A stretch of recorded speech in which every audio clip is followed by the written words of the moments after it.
Hola, ¿cómo estás? Nuevamente listos para comenzar un nuevo programa, La Voz del Cielo. Qué lindo es poder escuchar la voz de Dios. Es lo más sublime, lo más hermoso que nos pueda pasar en la vida. Hoy tenemos un título que es En la cumbre del Pisga y será interesante ver qué es lo que pasó allí o qué es lo que va a acontecer en la cumbre del Pisga. Esto que te voy a relatar hoy tiene que ver con la tierra de Israel, tiene que ver con aquella peregrinación que hizo la nación de Israel desde el lugar donde estaba en esclavitud en Egipto para luego llegar a esa tierra famosa prometida por Dios para que esa nación pudiese tener acceso a la tierra de bendición. Y bueno, en la cumbre del Pisga, ¿por qué se llama así? Si nosotros miramos desde el aire, podemos trazar un gráfico en la tierra de Palestina y podríamos decir, si nosotros tuviésemos aquí el mar de Galilea, abajo tuviésemos el mar Muerto y un hilo conductor entre los dos, el río Jordán. Tendríamos el oriente o el este y el oeste hacia el mar Mediterráneo, tendríamos el oeste de este lado. Podemos pensar que mirando o saliendo desde el sur hacia el norte y hacia el este tenemos una cadena de montañas cuyas cúspides se van declinando y bueno, llegamos al final de esa cadena de montañas, llega de sur a norte y termina allí en la zona de Jericó.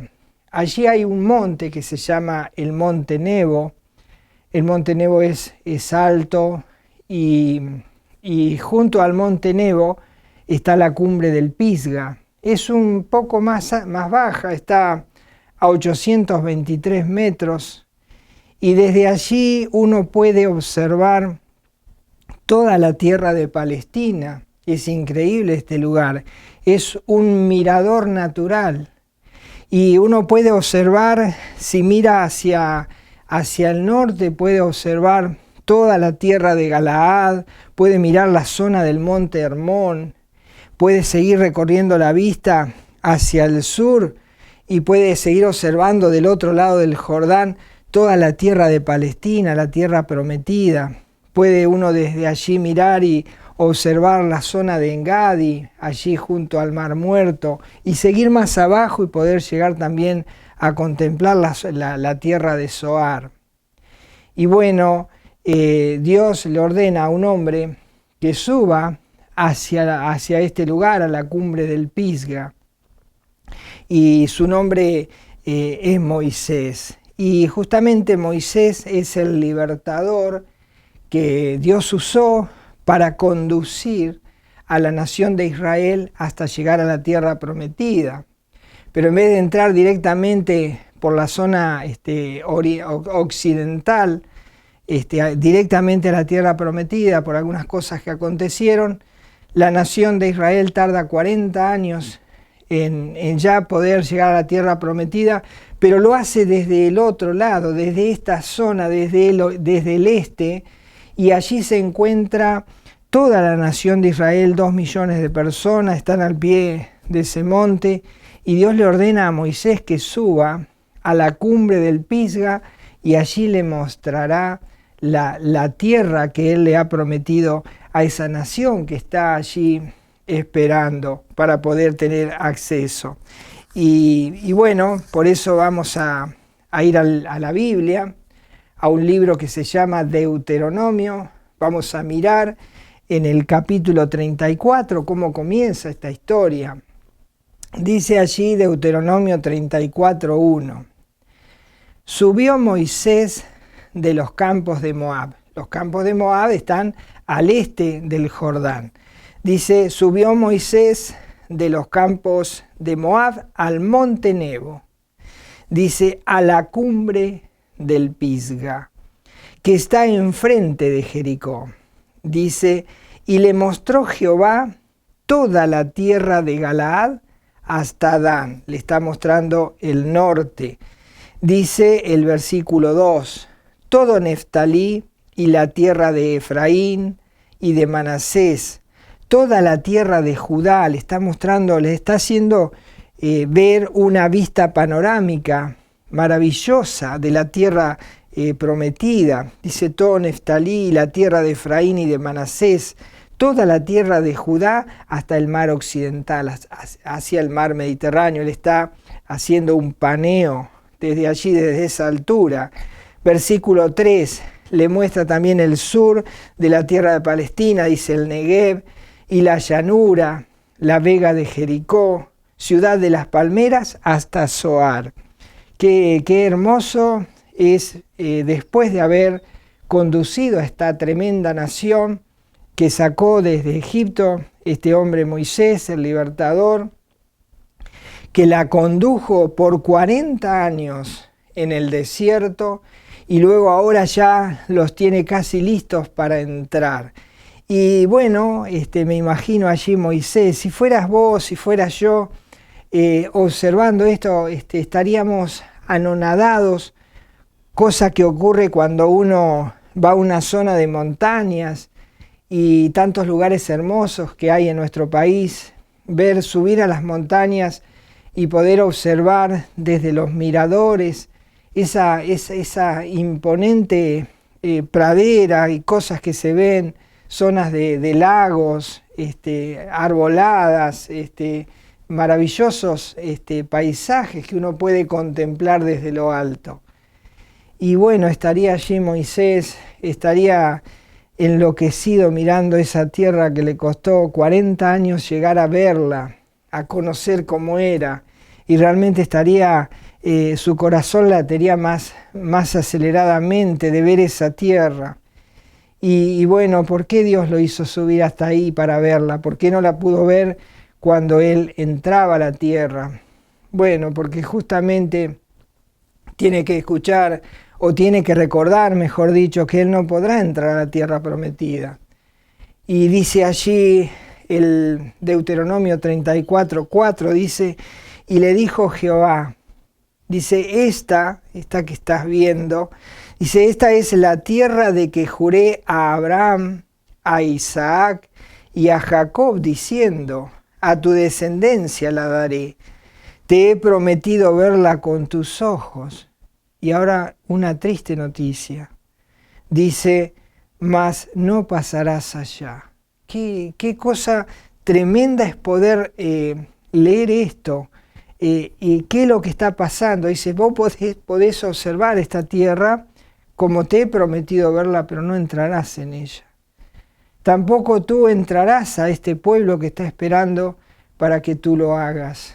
Otro tomará tu lugar y tú no podrás entrar. ¿Qué habría pasado que tiene esta imposibilidad justamente Moisés con toda esta tarea de conducir a este pueblo durante 40 años?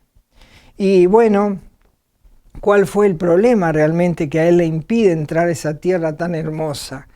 Dice Deuteronomio capítulo 32, versículo 1. Ahí explica por qué. Dice así, por cuanto pecasteis contra mí en medio de los hijos de Israel en las aguas de Meriba,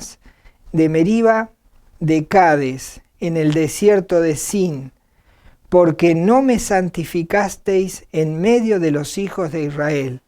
Verás, por tanto, delante de ti la tierra, mas no entrarás allá, a la tierra que doy a los hijos de Israel. ¡Qué cosa tremenda! ¿Qué habrá pasado en Meriba? ¿Qué pasó realmente en Meriba que le impide ahora a este libertador conducir ahora a la nación para ingresar desde el lado del este hacia el oeste, atravesando el río Jordán, para entrar a la tierra prometida? Él la puede ver, pero no puede entrar por algo que pasó en Meriba. ¿Qué pasó realmente en Meriba? Y bueno, podemos ver qué es realmente lo que pasó en Meriba, vamos a ese momento, cuando según Dios le dice, pecasteis contra mí, no me santificasteis. Dice Números, capítulo 20, versículo 7, veamos qué pasó en Meriba. Dice así, y habló Jehová a Moisés diciendo, toma la vara y reúne la congregación, tú y Aarón tu hermano, y hablad a la peña a vista de ellos, y ella dará su agua, y les sacarás aguas de la peña, y darás de beber a la congregación y a sus bestias. ¿Qué realmente habrá pasado en este suceso? Porque acá es donde está el problema. ¿Y qué es lo que habrá acontecido realmente? ¿Qué es lo que va a pasar ahora en Meriba? ¿Cuál es el contexto de la historia hasta este momento? La nación salió de Egipto y le faltó el agua en el camino. Y entonces están sedientos en ese desierto, y en vez de pedir a Moisés que interceda por el pueblo ante Dios, empiezan a murmurar contra Dios y contra Moisés. Y entonces Moisés se enciende en ira. Y Dios le dice, va Moisés a hablar con Dios, le dice, este pueblo por poco me mata. Ahora dice que no tienen agua, que están sedientos y que van a morir, como que los vas a dejar morir. Y entonces Dios le dice, no, dice, reúne al pueblo, y entonces dice, frente a todo el pueblo encontrarás esta peña, esta gran roca, dice, hablale a la roca, y de la roca va a salir agua. Pero era tal la euforia que tenía Moisés por la ingratitud del pueblo, que no le va a hablar a la roca, como Dios le ordenó. Entonces dice el versículo 11, dice, entonces alzó Moisés su mano y golpeó la peña con su vara 2 veces, y salieron muchas aguas, y bebió la congregación y sus bestias. Qué tremendo. Allí había pecado. ¿Por qué había pecado? Porque este hombre era el hombre que tenía que llevar la ley al pueblo.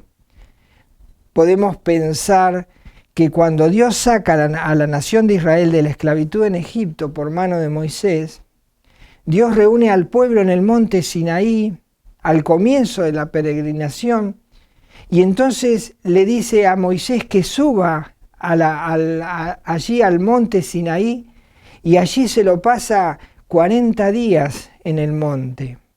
Y en esos 40 días Dios le habla a Moisés y le da instrucciones y le da la ley. Y entonces esa ley sería la que él usaría para que el pueblo pudiese tener comunión con Dios y para que hubiese comunión entre todo el pueblo. Y entonces vemos a este Moisés, el hombre de la ley, que con esa ley que él bajó del monte y que con esa ley que él tenía que conducir a la nación de Israel para tener comunión con Dios, ese mismo Moisés quebró la ley que llevaba debajo de sus brazos, porque desobedeció al mandamiento. Dios le dijo, ve y habla a la peña. Y él enfrente de todo el pueblo encendido en ira toma su vara y castiga a la peña. Lo hace 2 veces, como reafirmando que está de acuerdo en desobedecer esa ley de Dios. Y entonces allí Dios sintió que no fue santificado en este hombre que llevaba la ley debajo de su brazo, que conducía a la nación por medio de la ley. Ahora lo vemos allí en la tierra de Moab, está en la cumbre del Pisga y está observando esa maravillosa tierra que él podía haber tenido, con la planta de sus pies pudo haberla pisado. Pero Dios le dice, no entrarás allí, porque la ley no puede entrar al hombre a la tierra prometida, porque ningún hombre puede cumplir la ley de Dios y con eso alcanzar la salvación del alma. Es imposible. Así que la ley lo pudo llevar hasta los límites de la tierra prometida, pero no lo pudo entrar a la tierra prometida. Y allí estaba este hombre que había convivido con esta nación tan grande? Está la nación al pie esperando a ver qué va a pasar en la cumbre del Pisga. Pero Moisés sabe lo que va a pasar. Moisés va a morir ahí, porque Dios le había dicho, mirarás la tierra, pero no entrarás a ella. Entonces Dios lo tiene que matar ahí en la cumbre del Pisga. Ahí termina la vida del libertador. Seguimos leyendo.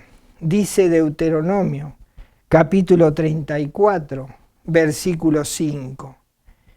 Y dice así, y murió allí Moisés, siervo de Jehová, en la tierra de Moab, conforme al dicho de Jehová. Qué increíble. Este hombre que había convivido con esta nación, que la había conducido con este parámetro, con la ley, y que lo había llevado allí al límite de entrar a la tierra prometida, él no puede entrar. Pero no solo eso, sino que aquella nación que estuvo tan cerca de él y que convivía con él cada día, no verá cuando muere. Tampoco nadie estuvo para hacer el servicio fúnebre, porque Dios dice que Dios lo mata y Dios hace el servicio funerario. Dios mismo lo va a sepultar, sin que nadie pueda estar en este momento, solo Moisés y Dios. Y leemos allí versículo 6, recuerda Deuteronomio 34, 6, dice, y lo enterró en el valle, en la tierra de Moab, enfrente de Bet-peor, y ninguno conoce el lugar de su sepultura hasta hoy. Es decir, que en algún lugar allí estaba Moisés, está Moisés hasta el día de hoy.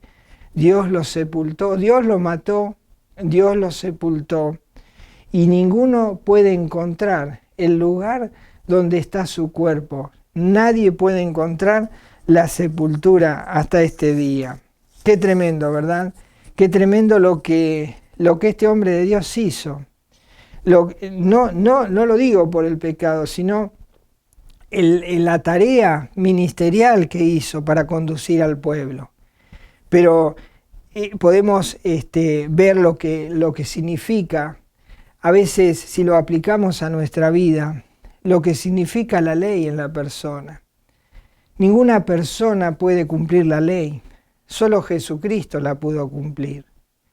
Y vemos entonces que la ley solo nos dice cuán pecadores somos, pero no nos da la solución.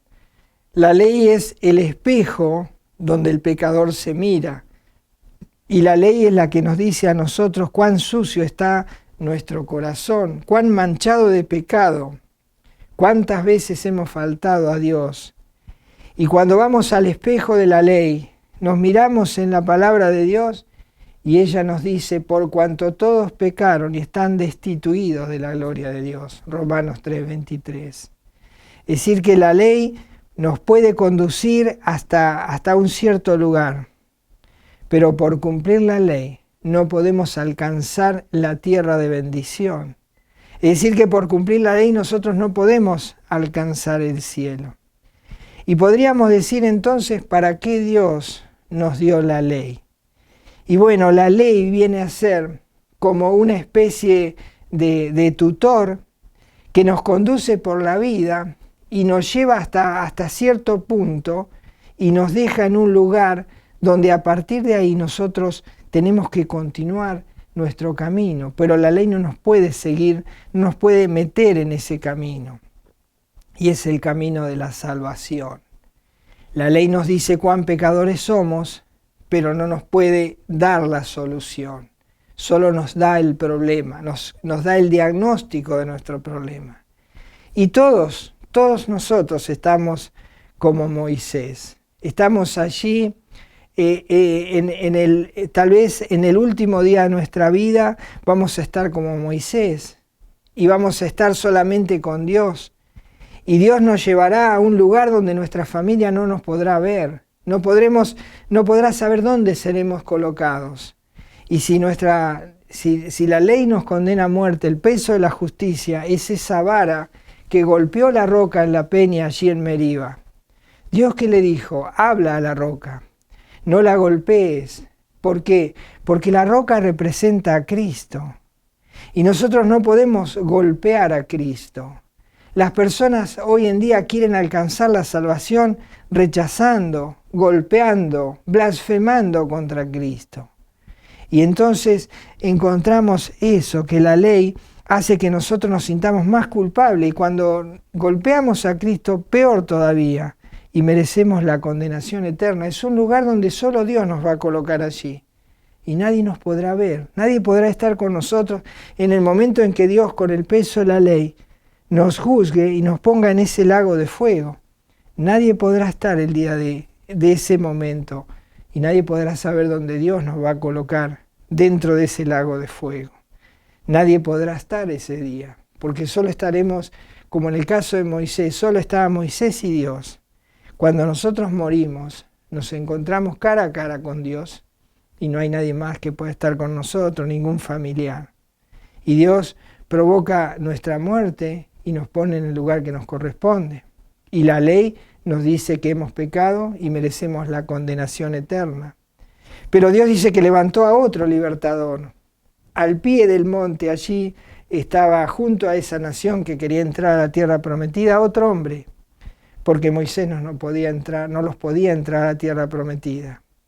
Y por eso te contesto, ¿para qué sirve la ley? Dice Gálatas 3:24. Dice, de manera que la ley ha sido nuestro ayo, nuestro tutor, nuestro guía, que nos ha llevado hasta dónde. Dice así, Gálatas 3:24, de manera que la ley ha sido nuestro ayo para llevarnos a Cristo a fin de que fuésemos justificados por la fe. La ley nos dice, estás en problema y yo no te puedo solucionar tu problema, yo te puedo decir cuán grave es tu problema. Tu problema es el pecado, has pecado contra Dios. Y yo no puedo llevarte a la tierra de bendición. Te permito verla, pero no te puedo llevar a ese lugar. Mi función es acompañarte hasta acá. Y entonces la ley dice que es como ese tutor que te lleva y te deja a los pies de Cristo. Y entonces te encuentras allí frente a la peña. Estás sediento, estás sin vida. Y entonces Dios dice, háblale a la peña, no la golpees, háblale. Y entonces la peña, que es Cristo, te dará la salvación, te dará el agua de vida que la ley no te puede dar. La ley te condena a muerte, pero Cristo te da agua de vida. Y no necesitas seguir golpeando a Cristo, no necesitas seguir agrediéndolo, como lo hizo Moisés, y entonces Dios se enojó por eso. ¿Cuántos rechazan al Hijo de Dios en este mismo momento? Y deshonran el nombre de Jesús y lo siguen golpeando. Pero eso no les dará salvación, les dará un mayor peso de castigo. El peso de la ley de la justicia de Dios cae sobre el pecador. Entonces podemos decir, bueno, ¿cómo obtener esa agua sin golpear a la peña? Para que no nos pase lo de Moisés, que por golpear a la peña en vez de hablarle, estaba mirando la tierra de bendición, estaba con la ley debajo del brazo, pero no podría pasar al otro lado. Allí murió bajo el peso de la ley. Hay un pasaje en la Biblia que nos tiene que mover a ver qué vamos a hacer nosotros. Es como ahora que nosotros estamos en la cumbre del Pisgah y estamos observando que estamos bajo pecado porque hemos ofendido a Dios. Y estamos observando que hay un cielo, porque la Biblia dice que hay un cielo hermoso. Hay un lugar de bendición eterno donde todas las personas que pueden alcanzar la salvación pueden pasar a ese lugar. Entonces, ¿cómo hacer para alcanzar esa agua de vida y estar eternamente en el cielo y no ser sepultados en un lago de condenación eterna? La Biblia lo dice en el libro de Apocalipsis, en el capítulo 22 y en el versículo 17, ¿qué debemos hacer para no quedar en la cumbre del Pisgah o allí donde Dios lo sepultó? Dice así Apocalipsis 22, 17.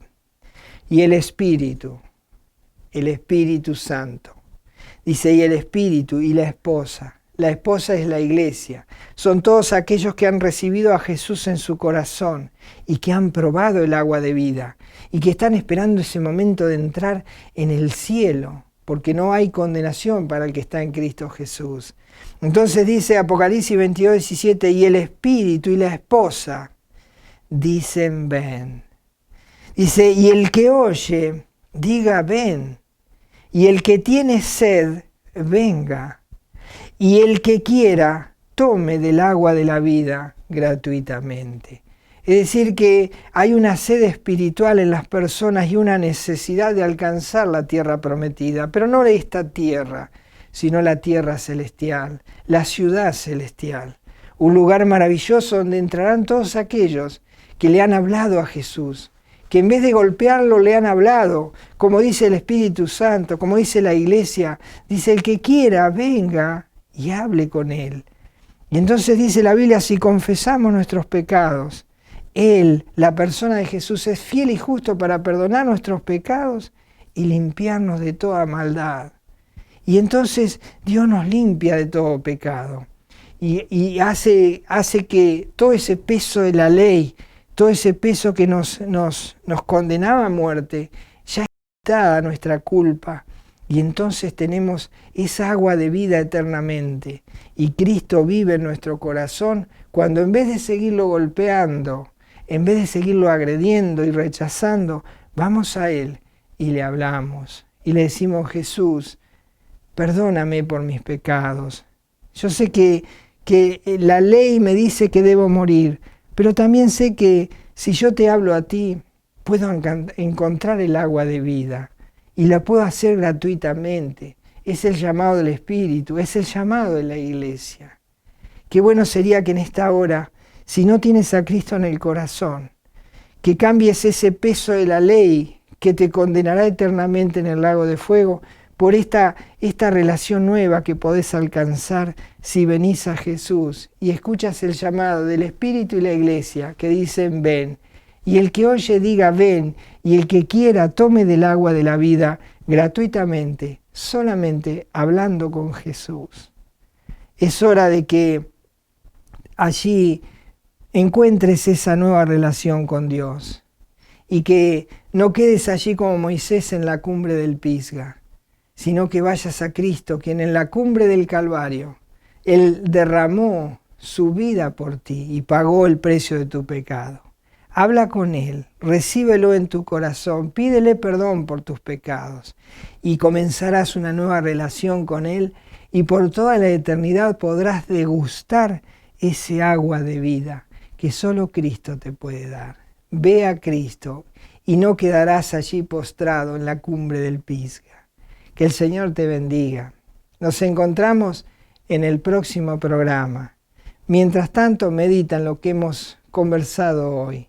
Lo que significa el peso de la ley y lo que significa el amor de Dios en Cristo Jesús. Hasta el próximo programa.